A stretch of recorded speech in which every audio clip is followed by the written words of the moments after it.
ये वीडियो काफ़ी ज़्यादा इंटरेस्टिंग होने वाला है क्योंकि OROP 3 के टेबल से समझिए कि सभी रैंक को कैसे फ़ायदा होगा। अब ये मैंने इसलिए बोला कि इंटरेस्टिंग होने वाला है क्योंकि देखिए इसके जस्ट पहले के वीडियो में मैंने आपको बताया था कि OROP 3 में जवान और JCOs को कुछ नहीं मिलता है। जो एक्चुअल बेनिफिट है वो अधिकारी लेवल के जो रैंक्स होते हैं उनको बेनिफिट मिलता है। और वहाँ पर मैंने फिटमेंट फैक्टर की भी बात की थी जो बेसिक सैलरी में होता है उसके बारे में। और OROP 3 में जब हमारा एवरेज पेंशन कैलकुलेट होता है तो किस तरीके से एवरेज पेंशन में JCOs और ORs को कुछ नहीं मिल पाता है, जबकि जो अधिकारी लेवल के रैंक है उनको बेनिफिट्स मिलता है। इसके ऊपर हमने OROP 2 में देखा भी है कि कितने प्रोटेस्ट हुए हैं, कितने धरने प्रदर्शन हुए हैं। तो अगर OROP 3 में वही चीज रिपीट होगी तो जाहिर सी बात है कि प्रॉब्लम आएगी। इसलिए इस बार ऐसा माना जा रहा है कि OROP 3 का जब टेबल आएगा तो उस टेबल में बेनिफिट्स जो है वो सभी रैंक को समान तरीके से दिया जाएगा और सबको समान नजरिए से देखना भी चाहिए। तो आज के इस वीडियो में मैं आपको बताऊंगा सिपाही रैंक से लेकर के पूरे ऑर्डिनरी कैप्टन तक को कितना क्या क्या फायदा होगा according to their qualifying service. तो वीडियो में सब कुछ पूरा डिटेल में बताऊंगा, स्टेप बाय स्टेप बताऊंगा हर बार की तरह। इसलिए अभी तक अगर आपने ETH इंडिया चैनल को सब्सक्राइब नहीं किया है, सब्सक्राइब जरूर कीजिए, बेल आइकन को भी दबाइए सो दैट ऐसे लेटेस्ट इन्फॉर्मेशन आपको हमेशा मिलते रहे। देखिए मेरी एक कोशिश है कि आप तक सही और सटीक जानकारी पहुंचाऊं, और दूसरी ये कि आपको स्पर्स पेंशन पोर्टल खुद से चलाना आ जाए। यानी कि आपको अपना डॉक्यूमेंट्स देखना है, अपना पेंशन स्लिप देखना है, PPO से रिलेटेड इंफॉर्मेशन चाहिए, अपना फॉर्म 16 को लेकर के ITR में इनकम टैक्स रिटर्न फाइल करना है। सारी चीज़ें आप खुद से इंप्लीमेंट कर सकते हैं, इवन अपना जीवन प्रमाण पत्र भी भर सकते हैं। इसके लिए सबके लिए मैंने प्रैक्टिकल वीडियोस बनाए हुए हैं, तो होपफुली आप उस वीडियो को देख करके सारी चीज़ें परफॉर्म कर सकते हैं। लेकिन फिर भी अगर आपके मन में कोई सवाल रह जाए, किसी भी टाइप का क्वेश्चन क्वेरीज हो, आपको पता है कि आप हमारे साथ नीचे कमेंट करके पूछ सकते हैं। और साथ ही साथ आप अपने अच्छे एडवाइस भी हमारे साथ ज़रूर शेयर कीजिए। जो भी आपका एडवाइस होगा उसी के अकॉर्डिंग हम काम करेंगे, तो हम ना मिल करके सीखेंगे। तो आप और हम जब मिलेंगे तो कुछ अच्छा कर सकते हैं। फिलहाल अभी हम आते हैं रैंक के ऊपर। देखिए OROP 3 के बारे में तो पता नहीं कितने डिस्कशंस होते हैं, और मैंने पहले ही वीडियो में क्लियर कर दिया था कि देखो भाई, ना अभी मिनिस्ट्री ऑफ डिफेंस यानी कि MOD से कोई नोटिफिकेशन आया है, PCDA की तरफ से कोई सर्कुलर लॉन्च नहीं हुआ है। तो ऐसे में OROP 3 के बारे में बात करना, टेबल लाना वो गलत होगा। तो फिर ये टेबल क्यों आ गया? देखिए ये टेबल आया है एक्सपेक्टेड वैल्यू पे। तो मैं आपको पहले ही बता रहा हूँ ये ओरिजिनल टेबल नहीं है, लेकिन एक्सपेक्टेड टेबल ज़रूर है। और ये जो टेबल है, आप इस वीडियो को आप मेरा सेव कर लेना आज। होपफुली मेरे अकॉर्डिंग जो मेरा अपना रिसर्च कहता है कि OROP 3 का जब टेबल आएगा, एक्चुअल टेबल आएगा, आपके रैंक के अकॉर्डिंग आप देख लेना, जो वैल्यूज होंगी ना वो इसी के आसपास होंगी। अप्रॉक्सीमेटली सेम भी हो सकता है, ये मैं दावे के साथ कह सकता हूँ, क्योंकि जिस सोर्स से मैं आपको बता रहा हूँ अप्रॉक्सीमेटली ट्रू होने वाला है। लेकिन जैसा कि मैंने आपको वीडियो के पहले ही बता दिया कि ये सरकार की तरफ से टेबल नहीं है। देखिए पेन से लिखा हुआ खुद का एक्सपेक्टेड टेबल है। तो कुछ इस तरीके की चीज़ें हमें देखने को मिलेगी और यही होपफुली होगा। तो इस चीज़ को अगर हम समझ लेते हैं तो इससे एक चीज़ तो है कि देखिए पेंशनर्स जितने भी हैं, जितने भी रैंक के पेंशनर हैं, चाहे वो सिपाही हैं, नायक हैं, हवलदार हैं, नायब सूबेदार है, मतलब जो मैं आपको हमेशा कहता हूँ कि हमेशा प्रॉब्लम्स जो है वो ORs और JCOs को ही क्यों होता है। OROP मिल रहा है, 1 रैंक 1 पेंशन का बेनिफिट मिल रहा है, लेकिन नुकसान में कौन जाता है? JCOs और ORs जाते हैं। और OROP 1 OROP 2 का सबसे बड़ा विसंगति यही है, सबसे बड़ा प्रॉब्लम यही था, जिसको उम्मीद है कि सरकार OROP 3 में इसको सही करेगी। और इसलिए ये टेबल मैं आपको दिखाना चाह रहा हूँ, और आप जितना चाहे उतना इस वीडियो को शेयर ज़रूर कीजिएगा, क्योंकि मुझे उम्मीद है कि सरकार इसी के अकॉर्डिंग टेबल बनाएगी। क्योंकि पिछले बार बहुत प्रॉब्लम हुआ था, और इस पर मैंने देखिए एक कंप्लीट वीडियो भी बनाया हुआ है कि OROP में भी जवान और JCOs को कम फ़ायदा होता है, एवरेज से ज़्यादा ऑफिसर्स रैंक को फ़ायदा होता है एवरेज पेंशन से, जो एवरेज कैलकुलेशन होता है। लेकिन चलिए अब इस वीडियो में हम देखते हैं कि क्यों सारे रैंक्स को बेनिफिट मिल रहा है। और इस तरीके का अगर टेबल बनता है, और उम्मीद है कि यही टेबल बनेगा भी, तो इसमें सारे रैंक्स को बेनिफिट होगा। अब बिना देरी किए हुए रैंक वाइज सारी चीज़ों को समझ लेते हैं और आपका जो रैंक है आप अपना मैच कर लीजिएगा कि आपको OROP 1 में कितना मिला था, OROP 2 में आपको कितना मिला था और अब OROP 3 में आपको कितना मिलेगा। अप्रॉक्सीमेटली सब कुछ सही और सटीक होगा, इसलिए इस वीडियो को सेव करके रखिए और जितने भी आपके फ्रेंड सर्किल में उन तक इस वीडियो को ज़रूर पहुंचाइए। तो चलिए फिलहाल स्टार्ट करते हैं। देखिए रैंक, अगर मैं क्वालिफाइंग सर्विस, ये जो मैंने टेबल बनाया है ना, इसमें मैंने 4 चीज़ें जो मेन है वो मैंने मेंशन किया है। फर्स्ट हो गया आपका रैंक, दूसरा हो गया आपका क्वालिफाइंग सर्विस और तीसरा हो गया आपका OROP 1 से लेकर के OROP 3, यानी कि OROP 1 में आपको क्या मिला, OROP 2 में क्या मिला, OROP 3 में क्या मिलेगा और इंक्रीमेंट यानी कि आपको फ़ायदा कितने का हो रहा है। तो चलिए इसे समझते हैं अच्छे से। सबसे पहले अगर आपका रैंक है सिपाही, 17 साल का क्वालिफाइंग सर्विस है, तो OROP 1 में मिला था 17,130 रुपया, OROP 2 में हो गया था 18,807 रुपया, OROP 3 में जो मेरा ये एक्सपेक्टेड वैल्यू है, जो सोर्सेज से आ रहे हैं, जो वेब पोर्टल से आ रहे हैं, वो है 20,450 रुपये का। टोटल फ़ायदा कितना हो रहा है, 1,643 रुपये, यानी कि 1,643 रुपये का बेनिफिट होगा। ये सिपाही रैंक 17 साल का क्वालिफाइंग सर्विस। दूसरा सिपाही रैंक 19 साल का क्वालिफाइंग सर्विस, जिनका OROP 1 में था 17,432, OROP 2 में होगा 18,807, OROP 3 में यही बढ़ करके होगा 21,075 रुपये। अब इसका जो इंक्रीमेंट है वो है 2,268, यानी कि 2,268 रुपये का फ़ायदा मिलेगा इस बार। अच्छा, आप बार बार ये सोच रहे होंगे कि ये इंक्रीमेंट क्यों बता रहा हूँ, वो इसलिए बता रहा हूँ क्योंकि OROP 3 में जो आपको मिलेगा और OROP 2 में जो आपको मिला था, OROP 3 से OROP 2 को माइनस करेंगे तो जो आपका एक्चुअल वैल्यू निकल करके आएगा वो आपका बेनिफिट है, वही आपको इंक्रीमेंट मिलने वाला है और इतने का फ़ायदा हो रहा है। लमसम अगर 2,000 तक का सबको बेनिफिट हो रहा है, 2,000 2,500, अब जाहिर सी बात है कि जो अधिकारी लेवल के रैंक है तो उनको 2,500 तक जाएगा, तो इसमें कोई बुराई नहीं है, लेकिन 2 से 2,500 तक जा रहा है, इट मीन्स कि सब कुछ सही चल रहा है। अब क्या आएगा वो देखते हैं, लेकिन सभी रैंक को फ़ायदा इस बार ज़रूर होगा क्योंकि पिछले बार बहुत प्रोटेस्ट हुआ है और सरकार ने इस चीज़ों को देखा है। तो चलिए रैंक वाइज अगर हम लोग डिस्कशन कर रहे हैं तो सारे रैंक्स को डिस्कस करते हैं और आप अपने रैंक के अकॉर्डिंग इस वैल्यू को मैच कर लीजिएगा। वीडियो को सेव करके ज़रूर रखिएगा क्योंकि वैल्यूज़ कुछ ऐसे ही आपको देखने को मिलेंगे। अब हमारा दूसरा रैंक है नायक का 17 साल क्वालिफाइंग सर्विस, तो 18,427 OROP 1 में, 20,107 रुपया OROP 2 में, OROP 3 में ये हो जाएगा 22,175 रुपये। टोटल बेनिफिट होगा 2,068 रुपये का। ठीक है, फिर नायक रैंक का 22 साल का अगर क्वालिफाइंग सर्विस है तो 18,427 और OROP 2 हमारा बना है 21,244, OROP 3 बनेगा 23,200 और टोटल बेनिफिट होगा 1,956 रुपये, 1,956 रुपये का बेनिफिट, करीब करीब 2,000। अब आते हैं हम अपने हवलदार रैंक पे, जिनका क्वालिफाइंग सर्विस है 19 साल का, OROP 1 है 19,772 रुपया, 21,782 रुपया OROP 2 है, OROP 3 में उनको मिलेगा 23,475 रुपया। टोटल बेनिफिट होगा 1,693, यानी कि 1,693 रुपये का। और जो भी मैं आपको क्वालिफाइंग सर्विस के अकॉर्डिंग रैंक वाइज जो आपको डेटा बता रहा हूँ, इसे आप मैच जरूर कीजिएगा, उसके बाद फिर हम लोग इस पर डिस्कशन करेंगे क्योंकि वैल्यूज़ कुछ ऐसे ही देखने को मिलेंगे। टेबल आने में देरी है लेकिन चीज़ें यही होंगी।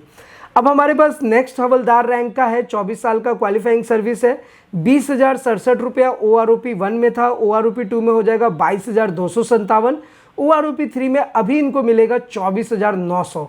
टोटल बेनिफिट्स कितना हो जाएगा 2,643, 2,643 रुपए का। अब हम बात करेंगे ऑर्डिनरी नायब सूबेदार का, 24 साल का क्वालिफाइंग सर्विस है, OROP 1 जो है वो इनको मिला था 21,653 रुपया, फिर OROP 2 में 23,750, OROP 3 में जो एक्सपेक्टेड वैल्यू है वो है 25,300 रुपये, यानी कि टोटल बेनिफिट हो जाएगा 1,550 रुपये का, करीब करीब 1,500 रुपये का। फिर ऑर्डिनरी नायब सूबेदार का 26 साल का क्वालिफाइंग सर्विस है, 22,573 रुपया OROP 1 में था, OROP 2 में 23,750, OROP 3 में इनको मिलेगा 26,030 रुपया। टोटल बेनिफिट होगा 2,300 रुपये का, 2,300 रुपये का। नेक्स्ट जो हमारा वैल्यू है वो है नायब सूबेदार का, 26 साल का क्वालिफाइंग सर्विस है, OROP 1 में इनको बेनिफिट मिला था 26,741 रुपया और OROP2 में था 24,825, OROP3 में कितना होगा 27,625। टोटल बेनिफिट कितने का होगा, जो इंक्रीमेंट होगा वो होगा 2800 रुपये का। ये नायब सूबेदार का है, ध्यान रखिएगा। अब नेक्स्ट हमारा नायब सूबेदार है, 28 साल का क्वालिफाइंग सर्विस है, 27,607 रुपये OROP1 में था, OROP2 में 26,075, OROP3 में 28,430 रुपया। टोटल बेनिफिट्स कितना हो गया 2,375 रुपये का। करीब करीब आप देख रहे होंगे कि जो इंक्रीमेंट है, जो बेनिफिट मिल रहा है रैंक वाइज, वो 2,000 के लमसम है। अब मे भी थोड़ा सा कम ज़्यादा है, लेकिन जो वैल्यू मैच करेगा ना, वो 2,000 के आसपास मैच करेगा, जो कि मैं पिछले 3-4 महीने से आपको बताता आ रहा हूँ, और वही चीज़ हुआ भी है। और आई होप कि जो नेक्स्ट ऑफिशियल टेबल जो आएगा गवर्नमेंट का, वो यही होगा। अब हम आते हैं अपने सूबेदार रैंक पे, जिनका 28 साल का क्वालिफाइंग सर्विस है। 31,529 रुपया OROP1 में था, 29,700 रुपये OROP2 में, 31,050 रुपये का इनका OROP3 में कैलकुलेट होगा, तो टोटल बेनिफिट हो जाएगा 2,350 रुपये का। अच्छा, एक चीज़ आप देख रहे होंगे कि सूबेदार का जो 28 साल का सर्विस था, उसमें 31,529 OROP1 में था, लेकिन OROP2 में 29,700 हो गया था, लेकिन फिर 31,050 इस बार OROP3 में होगा, तो जो टोटल बेनिफिट है वो 2,350 रुपये का होगा, 2,350 रुपये। नेक्स्ट हमारा रैंक है सूबेदार, 30 साल का क्वालिफाइंग सर्विस है, 32,614 रुपये OROP1 में है, 31,000 OROP2 में था, OROP3 में 33,025 रुपया होगा। टोटल बेनिफिट कितने का होगा 2,025 रुपये का, ये आप ध्यान रखिएगा। फिर है सूबेदार मेजर रैंक, इनका क्वालिफाइंग सर्विस 30 साल का है, 33,526 रुपया OROP1 में था, OROP2 में 31,625, OROP3 में 34,125 मिलेगा। टोटल बेनिफिट जो है वो 2,500 रुपये का हो जाएगा। तो चलिए अब हमारे पास आता है नेक्स्ट रैंक, ऑर्डिनरी लेफ्टिनेंट का 32 साल का क्वालिफाइंग सर्विस है। इनका 41,352 रुपया OROP1 में था, 41,200 रुपया OROP2 में हो गया, OROP3 में 43,725, यानी कि टोटल बेनिफिट होगा 2,525 रुपये, यानी कि 2,525 रुपये का। अब हम नेक्स्ट रैंक देखते हैं, ऑर्डिनरी कैप्टन 32 साल का क्वालिफाइंग सर्विस है। इनका OROP1 बन रहा है 43,716 रुपया, OROP2 बनेगा 43,675 और OROP3 हो गया 46,375 रुपया। टोटल जो बेनिफिट बनेगा वो बनेगा 2,700 रुपये का। तो ये एक पेंशन टेबल था जो सिपाही रैंक से लेकर के ऑर्डिनरी कैप्टन तक का मैंने आपको OROP1, OROP2 और OROP3 डिफाइन किया, क्वालिफाइंग सर्विस के अकॉर्डिंग बताया, और OROP3 में कितना बेनिफिट हो रहा है वो मैंने आपको समझाया हर एक रैंक वाइज।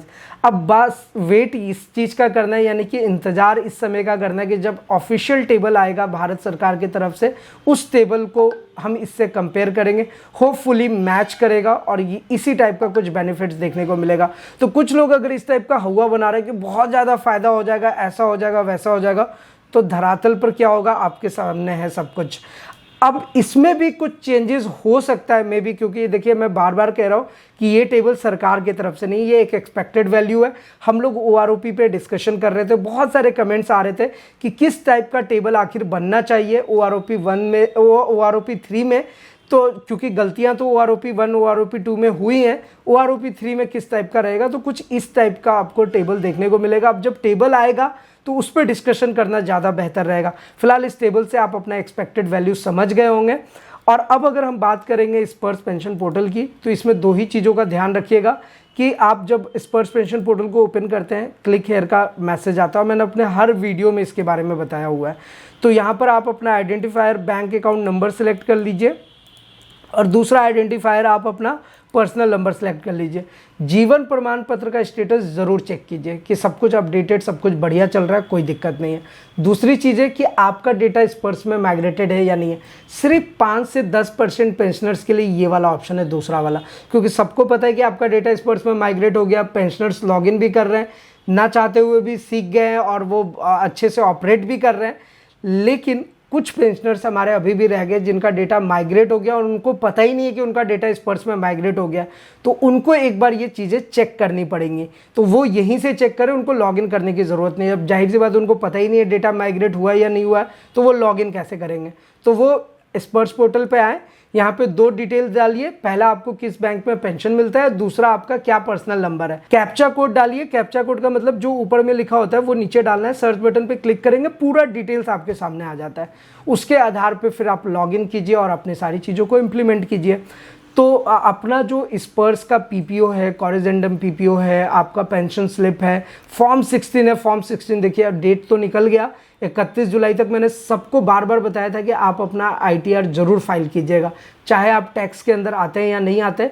0 टैक्स पे ही अपना आईटीआर फाइल कीजिए, बट कीजिए क्योंकि उसका बेनिफिट आपको आने वाले टर्म्स में मिलता है। तो आई होप कि सारे पेंशनर ने फाइल किया भी होगा, हमने लाइव प्रैक्टिकली करके आपको दिखाया भी था, आपको ये भी बताया था फॉर्म 16 डाउनलोड कैसे करेंगे। बहुत ही सिंपल सा है, ईजी है, बस लॉगिन करके हम उसको डाउनलोड कर सकते हैं।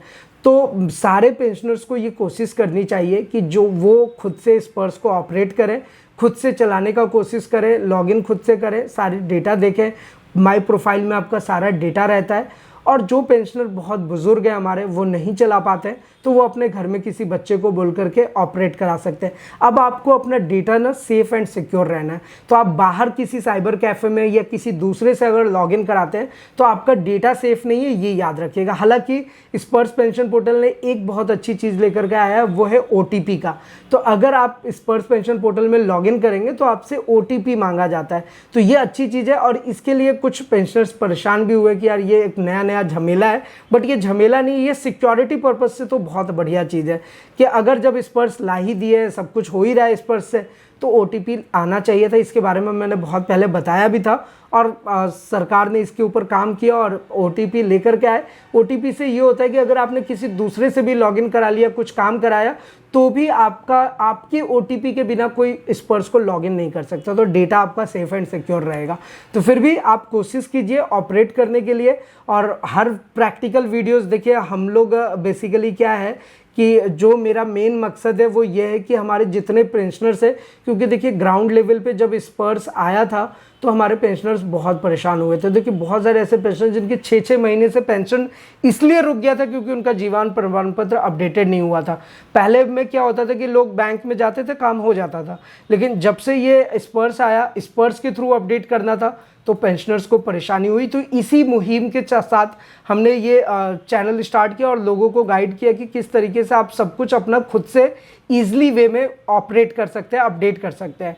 और दूसरी चीज़ ये है कि लाइक अगर आपको ऑपरेट करना सब कुछ आ गया है, तो जो चीज़ें अपडेट्स आते हैं इंडियन आर्मी से रिलेटेड, डिफेंस सर्विस से रिलेटेड, ओआरओपी से रिलेटेड, तो कोशिश ये रहती है कि आप तक सही और सटीक जानकारी पहुंचाए, आपसे फीडबैक ले, आपसे एडवाइस ले, और जो आप एडवाइस देते हैं उसी के अकॉर्डिंग हम काम करना चाह रहे हैं। तो फिलहाल अगर आपके मन में कोई सवाल है, किसी भी टाइप का क्वेश्चन है, क्वेरीज है, आपको पता है कि आप नीचे कमेंट करके पूछ सकते हैं, और जितना हो सके उतना इस वीडियो को जरूर शेयर कीजिएगा। तो फिलहाल मिलते हैं नेक्स्ट इंटरेस्टिंग वीडियो में, तब तक के लिए सलाम दुआ रकम प्रणाम, सत श्री अकाल। कीप वॉचिंग, कीप स्माइलिंग, अपना और अपने साथ सबका ख्याल रखें। जय हिंद, वंदे मातरम।